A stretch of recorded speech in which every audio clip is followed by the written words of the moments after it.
तो hi guys, आप लोग कैसे हैं। उम्मीद करती हूँ सब कोई बढ़िया होंगे, स्वस्थ होंगे, मस्त होंगे। तो अभी हम धूप में बैठे हैं, देख सकते हैं लोग, काफ़ी अच्छा धूप निकला हुआ है। और पता है हम लाइफ में इतना परेशान है ना, क्या कहा जाए, लेकिन फर्क तो तनियों को नहीं पड़ रहा है। एगो कहावत कहल जाला कि दिवा की पेनिया तो जोरे ना, दूसर के प्रकाश देवेला। वही कुछ लोग हो गइल बा, अपन घर में तो कुछ नहीं के दिखाई दे, सूत उत के हमरे चाचा उनकर पतो क्या करती है, का नहीं के कर। अब बताई लोगी इतना हमार चर्चा करी लो तो निश्चित बता हम तो कामयाब होइए जाए।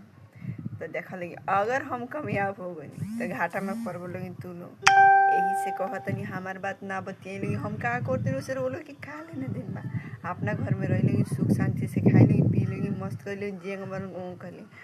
कृपा करके हाथ जोड़ के रिक्वेस्ट करतनी हमरा बारे में ना बतिया लगी है तना, समझ ली।